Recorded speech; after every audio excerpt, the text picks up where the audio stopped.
Bismillah ar-Rahman ar-Rahim. I'm repeating this session I had held before, but I'm trying to minimize the time and the summary. I'm going to leave the view in front of you so that you can take a photo or whatever of the summary.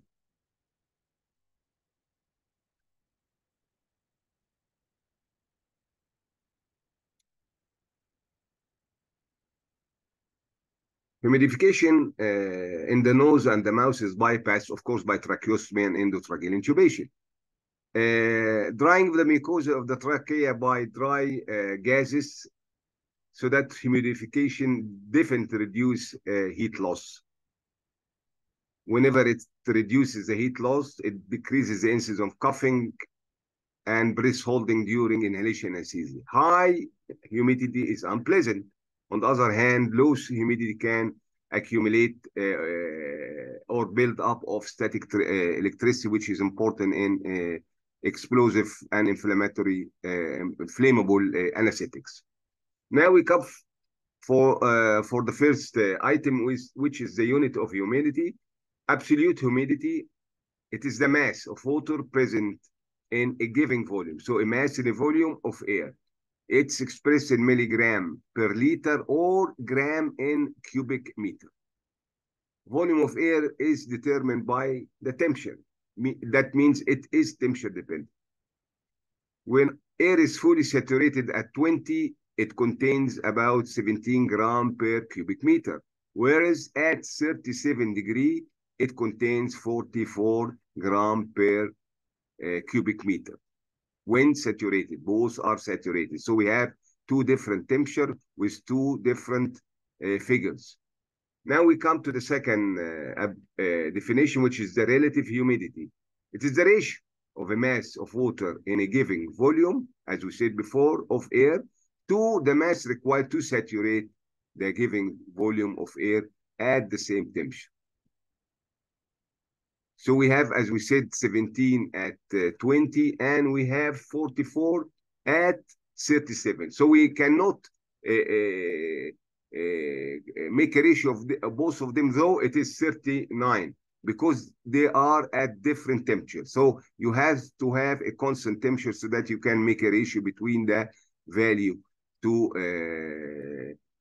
that is present and the value that can saturate.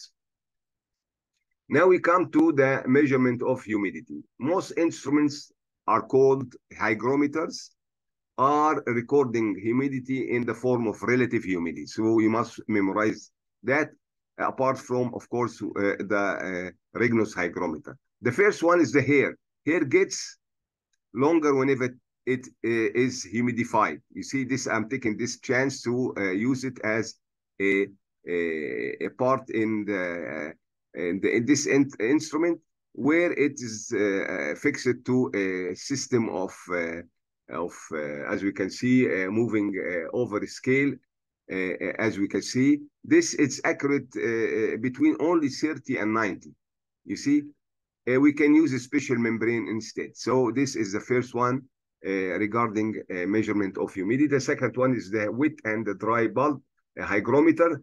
It's made of two temperature, as you can see. We have the one of the on the right is held without being humidified as the left one, which is attached to a wick. This wick is present in water, so that this thermometer definitely will read less, because there is humidification in this area, or there is evaporation. This makes this temperature less than that. This difference can be taken from tables to measure the relative humidity. So this is the second type. Third one, which is the most accurate, is the Regnus hygrometer. As we can see, it is made of a test tube. This test tube is being coated outside by silver to shine, and then we have a pump inside the ether, which is contained in this tube, and we have a thermometer. Whenever I pump, I induce the process of vaporization. This vaporization will cause a condensation of water droplets out of this test tube. So it will appear on the shiny outlet of this tube as droplets. This at that point, the temperature present is the temperature is measured from the thermometer in the tube. At this point, this is called the dew point. The dew point is the point or the temperature in which the temperature around this test tube is saturated. I am creating a scenario. This is not what's present in the ambient temperature, but I'm creating a scenario by pumping, you see. So whenever I want to deduce the relative humidity, of course, I as we said before, is the actual vapor pressure on the saturated vapor pressure at that temperature. So I'm going to use the saturated vapor pressure that I had induced by the dew point from a table. Of course, I will know that the temperature of the test tube at the dew point was supposed a figure. So I go to the table and see this temperature. What is the saturated vapor pressure at that temperature? So I'm going to use it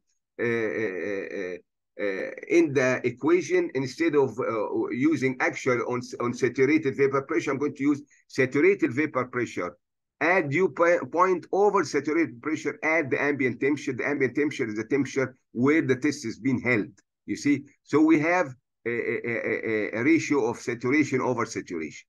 You see, this is the more accurate, which can measure the relative humidity and the absolute humidity. Of course, we can use transducers. This transducer, the change of the electrical resistance of or capacitance by the humidity, can be used to measure the humidity. Of course, mass spectrometer, as we said before, later, we will see we'll see it later on. We can measure the humidity, and of course, the presence of ultraviolet light and water. It's affected, of course, by water. So this reduction in the light can be used to measure the humidity. Clinical aspect of humidity, we said before that the nose is bypassed and by endotracheal intubation, and the dry gas is entering without being humidified normally. So it will make mucus plugs. It will exhaust the cilia, and we find difficulty in aspiration of the secretion, which is formed, and the patient finds difficulty to cough. And this shielding effect of the latent heat, of course, loss, of course, the latent heat of vaporization is being taken from the mucous membrane to humidify the dry gases. All this will lead to keratinization of the cilia. This is the drawbacks of inhaling dry gases, as what happens in anesthesia, especially for long times. Our aim in humidification to induce the amount of 34 gram per cubic meter at the temperature of 34. This is fully saturated. So there are two methods to accomplish this issue. First of all, either I humidify the environment as infant incubators and tents, or I can localize the humidification to the inspired gas. So we come to the humidifiers. We have the simple method is to drop water droplets into the trachea. Of course, it can use if it's rapidly a condition like acid aspiration pneumonitis. The second one is the heat and the moisture exchanger. It's made of two parts. These two parts of plastic, as you can see from the right side of the figure. Of course, you can get all these figures from the book. They are plastic, are screwed to each other to form a block. There is a paper insidewards, and this paper contains a silica material. Of course, it is hygroscopic that absorb water. So whenever it's been attached to the expiratory port of the connector of the anesthetic apparatus, of course, whenever the expired gases come out,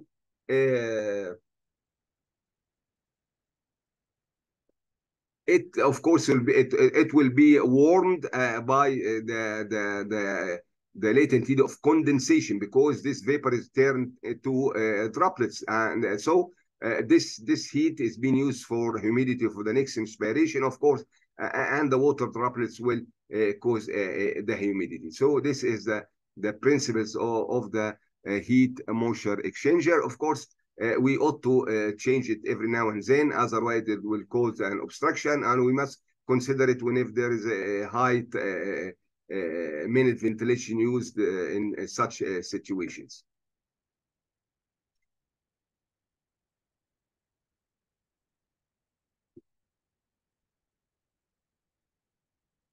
The third one is the water bath. Water bath, as you can see,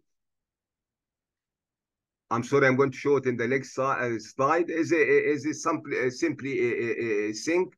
This thing is full of water. The water undergoes, of course, vaporization, and this vaporization induces water droplets. These water droplets will induce humidity, but the latent heat of vaporization, of course, will be taken from the sink and will decrease the amount. So that this is why we need a heater. As long as we have a heater, so we have a thermostat. The aim is to heat from 40 to 45 degree, not reaching more than 60, because 60, of course, we are killing bacteria, but it may induce scalding to the patient, and it's dangerous. Of course, hypothermia can be induced in children, so this is why you must have a thermostat and to control the heat. Of course, we have the redundant. I'm going to show it in the next slide. The redundant water which will condensate in the redundant tubing must be returned back to the sink, otherwise it will cause obstruction.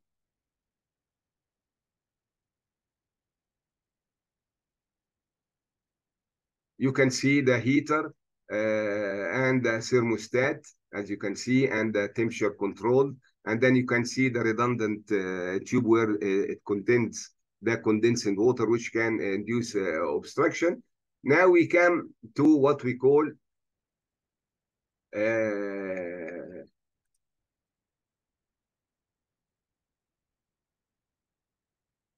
the heating, the cascade humidifier. As you can see, it is there is a sink, and we have a sentry tube. This sentry tube induces or breaks out the big bubbles into small one. This bubbles go through a tube tower, and this tower, of course, increases the bubbles that have a high surface area, which will go to the patient. We have two thermostats, one of them inside the apparatus and one nearby the outlet going to the patient, so that in case there is a failure, we can control the heat. Otherwise, hypothermia and scalding will occur to the patient. And we must, of course, control the humidity according to the flow. The second one later on is the hot element. A hot element, as you can see on the right side, is an area where the water is being dribbled on a hot element around 100 degree. And this element, of course, causes evaporation going to the patient, and the extra water is being collected on a pot, as we can see. We have another one dripping or also water on a heating element around 250 degree. This assures a high sterility, but on the expense of using it during the inhalation anesthetics. Otherwise, it will be chemical decomposed, causing problems. This is why we don't use it in the theater. Nebulizers are like humidifiers, but generate an aerosol pattern, very minimal, minute droplets. Of course, we have two types. We have gas-driven and ultrasound. As you can see from the right side of the tube, the lower part is the gas-driven. As we said before, from Bernoulli effect, we have a pot where there is water, and we have a jet entrainment. It releases, of course, the water droplets. It goes to the anvil. Anvil is the part of the block used by the blacksmith for him to knock on this to break down or to manage metals. This anvil breaks down the droplets into very fine, minute droplets going to the patient. So this is what we call the gas-driven. The second one is utilizing the megahertz evaporation, as we can see from the right figure. It is a part going very speedy. Of course, either it's synced in a water, or we drop droplets on it, so it will create very fine droplets going to the patient. This is the most efficient one, as we will notice.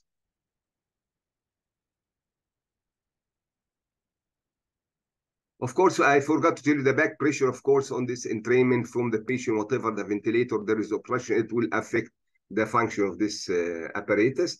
The size of the tubes, we ought to remember the 20 microns or the 5 microns or 1 micron or less than 1 micron. That 20 microns is very large. It's nuisance يعني مزعج. It's a troublemaker. We can use it in the trachea to loosen the secretions. It helps to loosen the secretion. 5 microns, it's held in the region of the trachea.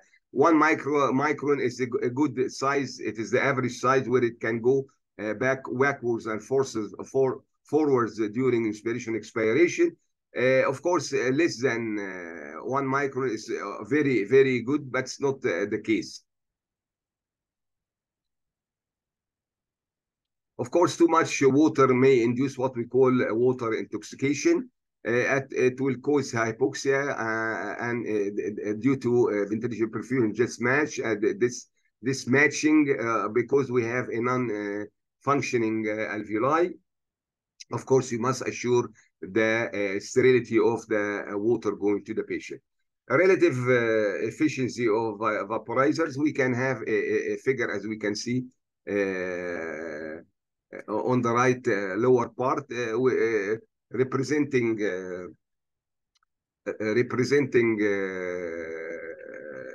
the saturated. I'm sorry, all this. I'm sorry. Representing the saturated vapor, the absolute humidity at different temperature, and the different types of vaporizer, where we can see, I don't have to read follow up what's been written. Of course, we'll find that the ultrasonic humidifier has the best or the most efficient one. It can give me more than 44 up to that gram per square meter, as you can see from the figure. This is a hint about humidification. You can find more of that I have another lecture on my site, and these are some questions if you are ready to answer, well and good. I hope that I accomplish my mission. It of course is a responsibility. I hope that I am doing my job. Wassalamu alaikum wa rahmatullah wa barakatuh.